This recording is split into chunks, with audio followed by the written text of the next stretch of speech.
Oh, hi, Pep. Hi. Firstly, then, just a quick question on yourself and your own health and your family's health. Obviously, after isolating yourself, are you feeling okay? Thank you. Yeah, we're okay. Thank you.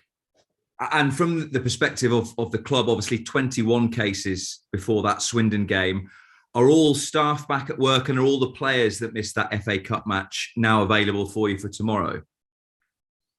No, some people is coming, some people is positive again. So, you know, when you test it one, twice negative, you come back. Otherwise, you stay at home isolated. So, like it happened in the last 2 3 months, like in I think all the clubs. So those cases that you have at the moment, are they new cases, fresh cases from the ones that weren't able to play against Swindon? We have some new cases, yeah. And But how many? They want a privacy, so that's why I cannot tell you. Can I ask from a manager's perspective how difficult and how different it is to try and prepare a team for a game or go through your usual week of work when you have to do it from home? We are used, unfortunately, all the clubs to handling and dealing this situation for already a long time ago. So not just for that period, for this variant Omicron installed in our lives. So in the past years ago, 1 year, 2 seasons ago, it happened the same. So just adapt, and hopefully the cases can handle it softly and can come back, in a good conditions. Even with so many cases for that FA Cup match, you still managed to get the game played. Do you get the sense that there is the same eagerness across all the teams in the Premier League to try and get the games played rather than to ask for postponements and get them called off? It's a Premier League decisions, so I'm not involved. Every club has. So I think the COVID is in all around the world. It's not in this case there are more or less. So in all around the world, the situation is there. In the next month, 2 months, 3 months will be there. Hopefully will decrease step by step. But it's not in this part of the world. There is not COVID. So this is not true. Okay, Rob, thank you. We'll go to Simon Stone. Hi, Pep. Do you feel as though you and Manchester City are managing this situation better than other clubs because you keep winning matches and nobody else can?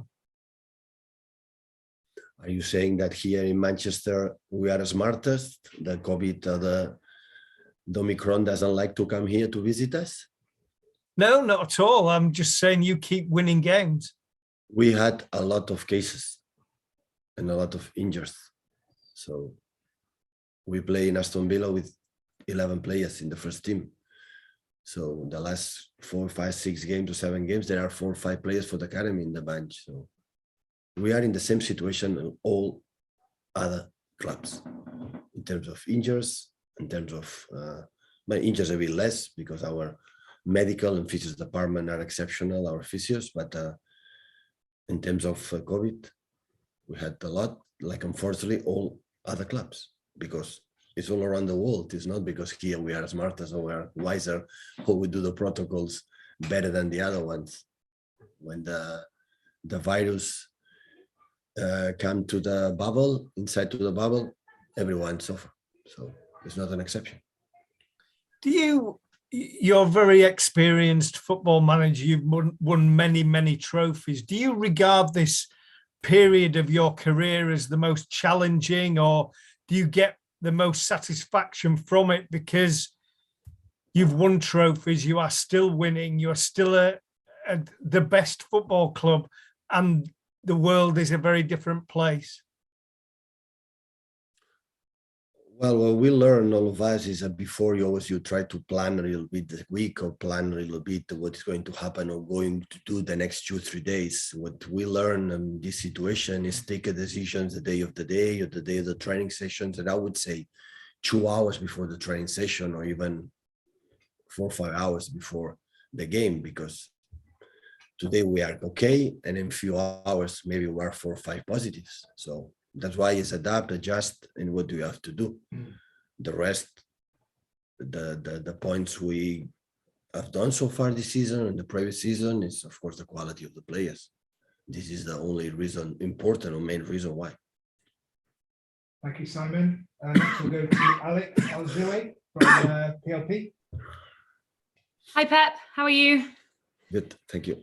Tuchel said today that he took the wrong approach in the reverse fixture, that they were too passive, they were too defensive. What are you expecting from Chelsea this time? Sorry, said Alex, I didn't listen. Thomas Tuchel spoke today. He said he took the wrong approach, that they were too passive, too defensive back at the Bridge in September. I just want to know what you're expecting from them this time. Well, saying this quote, I can imagine what is going to happen tomorrow. So he didn't like the way they play at home, so they're going to play differently way. So now I can imagine that is going to happen. But seeing Liverpool games or Tottenham, both games and the last games, I saw, of course, Chelsea completely different that they play in Stamford Bridge. That they play that Thomas said, but I don't know if the plan was like this or they could not do it differently because they could not do it. So I don't know. So, but listen this quote, so I know exactly. But presume the approach that Chelsea will have tomorrow at 12:30 in Etihad Stadium. How highly do you rate Thomas Tuchel as a manager? So creative. One of the few managers I learned constantly to develop a better manager on myself. Excellent in all departments. So I enjoy since was in Mainz and Borussia Dortmund here. Always I enjoy watching his teams and the way he's playing and the approach. I think he dignifies and he makes the whole football better. So when you find a manager like always, they want to be, positive in the way they play. Always is good.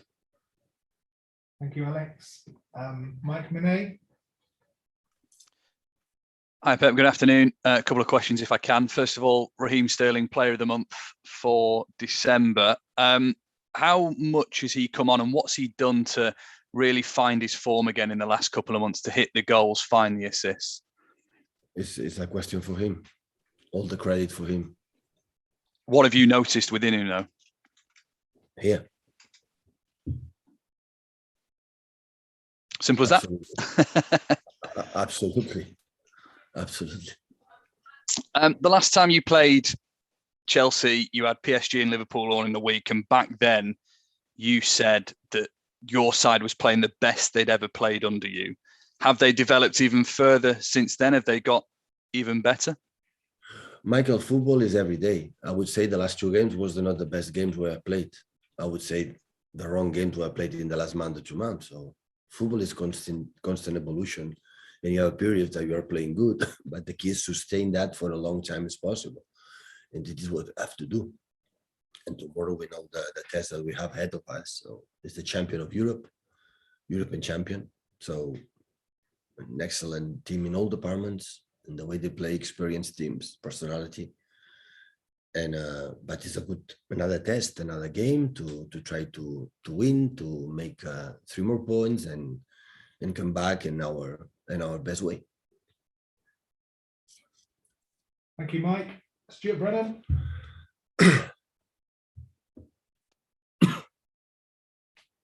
Stuart, you're on mute, mate.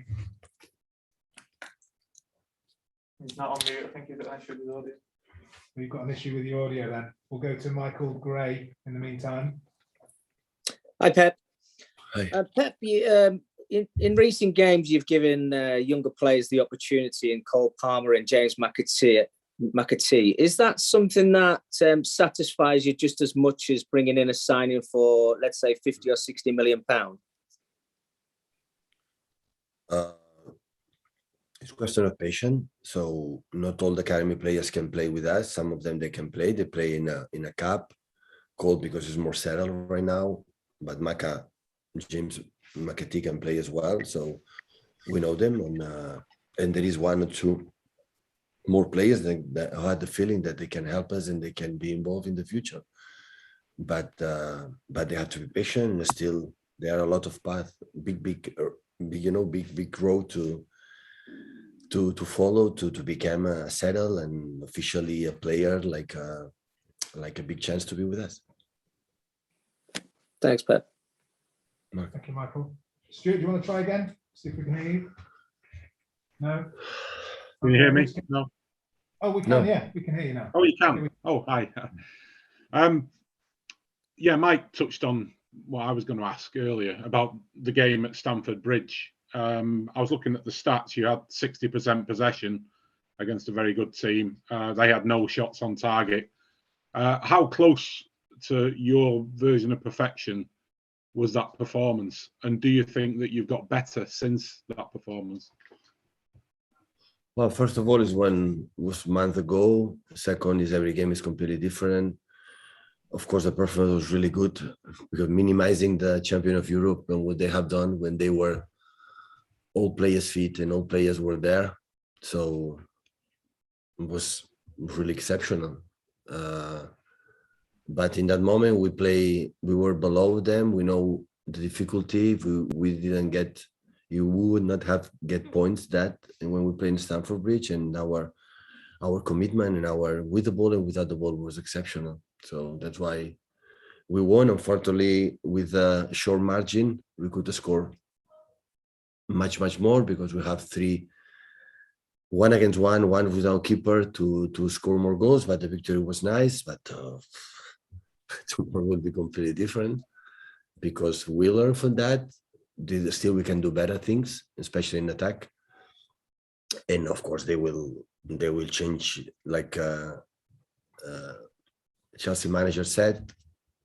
They're going to change the approach, and they know they have to get points to be still there. Thank you. Thank you, Stuart. Okay, guys, we're going to call a 10:30 embargo for this evening. If you could please use the raise hand function.